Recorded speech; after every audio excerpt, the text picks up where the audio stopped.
Los dioses del marketing.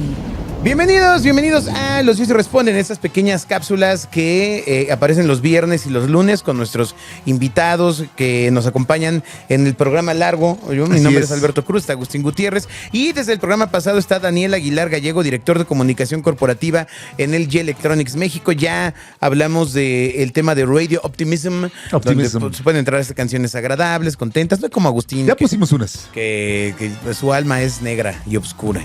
Exacto. También ya hablamos de la Villa de las Niñas, que es una forma en la que se está creando un valor de marca desde una perspectiva que, créanme, no habíamos escuchado aquí en Los Dioses de una del cosa Marketing. súper innovadora que se llama hacer el bien. Sí, es que ¿sabes qué? Caramba. Que el bien estuvo manipuladón varios años. Sí, O sea, Sí. no quiero hablar de ciertas marcas de buscadores globales del globo terráqueo. hacer el bien hace.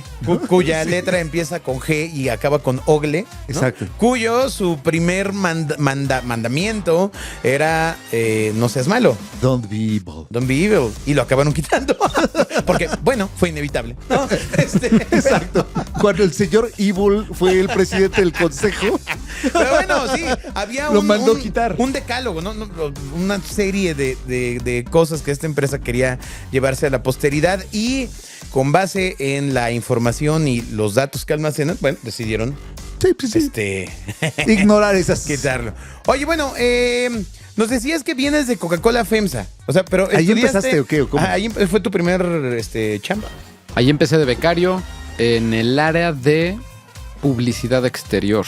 Ándale. Así era. Pero, así era a ver, llamado. espérame, Pero pero espera. tú venías de estudiar administración. Yo venía a estudiar administración de empresas, entré ahí de becario y con el tiempo pasaron un par de años que estuve en Coca-Cola y entonces decidí estudiar una maestría ahí en la UDLA. Ya. Ah. Pero entonces publicidad exterior era el área. Pues era un área muy relevante porque me tocó cuando Coca FEMSA crece de manera muy fuerte, Sí. compra a Panamco, que era la segunda embotelladora más grande del mundo fuera de Estados Unidos. Ujú. Y entonces Coca FEMSA se convierte en la segunda embotelladora más grande del mundo fuera de Estados Unidos. Ujú. Y adquiere todos los activos y en eso eran, no me acuerdo, como 500 anuncios exteriores propiedad de la marca. Entonces la marca negociaba a la señora Lupita en su tienda, que tenía un espectacular de 1290 720 con un unipolar, que así se llaman los tubos esos. El tubo ese. El tubo ese se llama unipolar. Entonces era, pues, con cuáles nos quedamos, con cuáles nos quitamos, qué hacemos. Y entonces mi chamba de becario era quitar y llevar la administración de todo eso con facturas impresas porque no había digital. Claro, claro. Y ya de ahí me quedé en esa área. La señora te da un recibo No, por el pues dinero imagínate. con una pluma. Y el que Ajá. quitaba el anuncio en Irapuato, en cualquier lugar. Entonces ahí me quedé en esa área y me dieron la oportunidad de quedarme ya ahí como coordinador. Fue el Pero ¿cómo te primer, dan la oportunidad? O sea, cuando entras de becario, porque es como el sueño de cualquier becario. O sea, entrar a un lugar de becario y que te extiendan pues nos Pues, caes bien. Siempre sí te quedas. Sí, pues tuve la suerte de caer con una persona muy talentosa. Supo reconocer el talento de la gente. Muy bien. Muy Y talentosa y sobre todo visionaria. no, hombre, Exacto. hombre. Ajá. Libros podría escribir. Él se llama Axel de Meus. Él fue director de marketing en Coca-Cola FEMSA. Cuando yo estaba como becario, estaba otra persona, llegó él. Y entonces después como de unos meses, él me dio la oportunidad, le gustó mi trabajo y me dio la oportunidad de quedarme como coordinador de esa área. Órale. Y después de eso, pues después de un año más o una cosa así, me pude quedar con la parte de era publicidad exterior, medios masivos, estaba así dividido, y entonces era radio y tele, porque hacíamos un chorro de tele, y diseño. Entonces también como que tenías un departamentito que ayudaba a diseño y tenía mucho contacto yo con el área legal, con una francesa que se llama Beatriz Chandese, que era muy buena onda. Y entonces empezamos a ver temas de cosas que pasaban en las distribuidoras, ¿no? De temas legales, pero que involucraban algo de medios, pero nadie lo veía porque no existía ese departamento y Coca FEMSA nunca ha estado como muy en un tema de relaciones públicas así abiertas. Y entonces, pues, de alguna forma, empecé a ayudarles en esa parte como de relacionamiento. Y entonces me empecé a involucrar en esa parte de PR corporativo y medios. Y pues ahí estuve un ratito en Coca FEMSA. Fíjate, es que eso es importante de especificar. O sea, la importancia de la empresa Coca-Cola en las zonas que no son ciudades de México es altísima. Cañón. Y eso es lo que te da ese relacionamiento. Tú dices, pues voy a negociar un par aquí de 3 tienditas y unos espectaculares, ¿no? Y entonces de repente estás sentado con el presidente municipal. Sí. O sea, porque así de relevante y así de es la empresa gigante que es ahí el vecino, que da un montón de chambas en el pueblo. Mira, por ejemplo, me tocó cuando hacíamos rutas, ¿no? En un montón de lugares, pero por ejemplo en Chiapas, cercano a Tapachula, en lugares más lejanos, etcétera, pues habían distribuidoras en muchos lados. Y visitando lugares, te topabas, por ejemplo, cuando tenían sus... los chamulas tenían así como sus nacimientos, o no sé bien cómo decirlo, pero tenían así como los santitos puestos y les ponían sus Coca-Colas a los lados, chiquitas de juguetito, como parte de su ornamenta religiosa que tenían ahí. O sea, está muy metida la marca en Chiapas por lo menos y en otros lugares, pero cañón. Entonces pues sí era un tema ya de la gente. Fue muy interesante, estuvo padre. Sí, eso, entender que la operación de una refresquera en México termina siendo parte del gobierno. Sí. Entonces, si tú vas a un municipio, es el presidente municipal, el jefe de la maña, ¿va? Pero el jefe de la plaza, Seguro. el de la coca y y a lo mejor el del estadio. Sí, y son porque- como las 5 personas que toman las decisiones. ¿Cómo no podría haber coca? Está canijo, ¿no? O sea, que estén más o menos... el obispo, se me olvidó el obispo. El obispo. El obispo. Pero esas personas se convierten como en la labor social, ¿no? Y eso te va pegando entonces a las relaciones públicas y a la Y de comunicación conexión. Sí. corporativa, aunque veías espectaculares. Sí, ahí empecé y poco a poco pues te va llevando ahí la parte que no ves en la escuela, ¿no? Entonces ahí fui. ¿Cuánto tiempo estuviste en Estuve 4 años y poquito. bueno, tampoco fue 4 años y un chirris más. 22 años. No. De ahí me buscaron por un amigo que se fue a Cinépolis, me recomendó y pues, fui a Cinépolis a entrevista. En ese momento en Cinépolis era muchísimo más chiquita. Te hablo de hace 17, 18 años, no, 19 años o algo así. Entonces, me tocó entrevista con el que fue mi jefe, se llama Ramón Ramírez, el mejor jefe que he tenido. Ujú. Y con Alejandro Ramírez también fue la entrevista. Claro. Y ya, Ahí pues, el apellido Ramírez es medianamente Alejandro Ramírez es el dueño de la empresa y Ramón...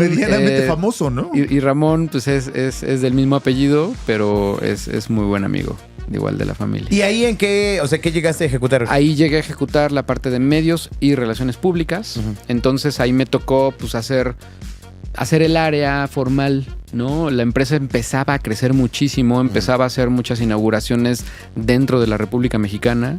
Entonces me tocó darle sentido a un departamento de relaciones públicas, a una empresa que estaba expuesta a cualquier cantidad de crisis todos los días, en todas partes de la República, desde una persona que se murió de un infarto hasta... Se le atoró una palomita. Cosas inverosímiles que pasaban en, pues, ¿cuántos cines tienes? 2,000, pues tienes 2,000 oportunidades de que algo te pase todos los días, ¿no? O más, multiplícalo por toda la gente que va. Sí, sí. Entonces, mucho de mi trabajo ahí fue darle forma a esta área de relaciones públicas y medios, abrir muchísimos cines en toda la República, en todos lados, y llevar proyectos padres como De Panzazo, como Presunto Culpable, ¿no? ¿Qué tal? Padre, pues fue la primera película que distribuyó Cinépolis sin querer queriendo. La distribuyó y entonces mi chamba en ese momento era pro bono. La empresa fue pro bono para distribuirla porque ninguna distribuidora quiso hacer ese trabajo. Entonces nosotros lo tomamos. Alejandro Ramírez, que siempre está muy metido en cosas muy padres, decidió tomar ese proyecto y a nosotros como área nos tocó. Entonces me tocó llevar toda la comunicación de Presunto Culpable, pero desde una perspectiva social, porque es una película social. Al final del día toca un tema igual muchos de los que nos están viendo, escuchando, no la han visto, pero es de un chavo que es encarcelado de manera injustificada y le meten un montón de años de cárcel y los abogados pro bono videograban el juicio, porque los juicios antes no eran orales, y lo videograban. Y a partir de esa película y de hacer un buen trabajo con la Suprema Corte, con jueces, con líderes de opinión para que le dieran impulso a la película porque no había presupuesto, con medios, ¿no? Irnos a parar con la gente de los parabuses, de las vallas, explicarles el proyecto y que dijeran, órale va, te ayudo, te pongo tantas vallas, tú pagas la producción. Y entonces así fue como salió Presunto Culpable en toda la República. Y logró hacer un cambio en la legislación, donde a partir de ahí los juicios son orales. Y eso hace que todo sea más transparente. O sea, creo que eso fue mi mejor experiencia en Cinépolis, sin lugar a duda. Oye, No, pues está tremendo. 2 veces en 2 empresas diferentes, gigantes y líderes en este país, ver la expansión. Sí, Porque creció el proceso de decir, muchísimo. vamos a crecer, ya compramos otra, y ahora ya compramos otro, y ahora ya abrimos allá. Sí, se fue. En ese momento empezó Cinépolis a crecer mucho en la República Mexicana y a partir de ahí empiezan a ver con mucha visión que el negocio es súper noble y a dónde vamos. Entonces abren en India, abren en Estados Unidos cines VIP, porque el concepto VIP de México de verdad que es de primera. O sea, es difícil encontrar un concepto como el VIP de México en otras partes del mundo. Entonces lo replican en Estados Unidos en zonas muy premium y funciona muy bien. Y después de ahí empezamos a abrir Sudamérica, en Colombia, con un mercado súper cerrado en Colombia, porque pues, todo es parte de un par de empresas, ¿no? Cañón. Y de ahí ya empiezan a abrir más en Sudamérica, en otras partes de Brasil, etcétera. Y ya empieza una expansión global y ya Cinépolis es hoy un monstruo. Un monstruo, ya es una referencia mundial sobre el cine. Yo creo que es de los cines que he conocido en el mundo. Yo creo que sin duda es la mejor experiencia de cine Cinépolis. Vayas a Tlalnepantla, a Tapachula o al que sea, es la misma experiencia. Es una gran empresa. Nos tienen prometido que van a venir al programa a ver si luego nos ayudas, porque siempre nos dicen sí, pero no nos dicen cuándo. Díganle a Ramón que venga. Ahorita Oye, hablamos. ¿y cuánto tiempo estuviste en Cinépolis? Allí estuve 7 años y fracción. Estuve 7 años y después me hablaron de una empresa que se llama LG Electronics. Sí. Ya, sí. Oí un programa sobre ellos. ¿No? Ajá. Que venden dispositivos electrodomésticos, etcétera. Y en ese momento yo viajaba muchísimo en Cinépolis por la propia chamba. Muchas crisis, muchas cosas. Entonces estaba poco tiempo en mi casa y nació mi primer hijo. Y decidí estar en una empresa un poco menos dinámica en términos de salir. Y cayó muy bien. Y en LG, por eso decidí irme a LG Electronics y cambiar de giro totalmente del cine y de una empresa familiar apapachadora y increíble a una empresa pues mundial, corporativa, diferente, ¿no? Que ese es el tema, o sea, ¿cómo has vivido el cambio de haber estado en marcas que se viven, que se beben, ¿no? A estar en una empresa pues, meramente tecnológica.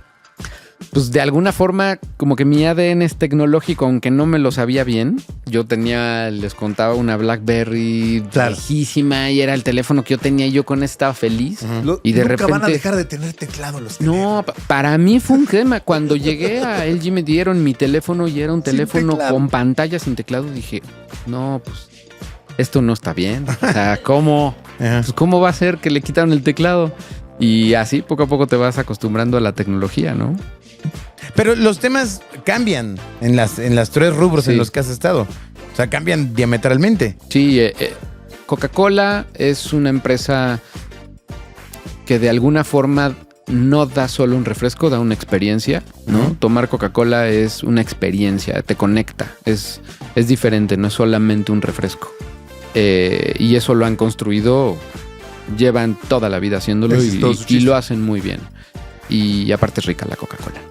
Cinépolis es una experiencia al final del día también. O sea, creo que el común denominador es que son empresas de experiencia.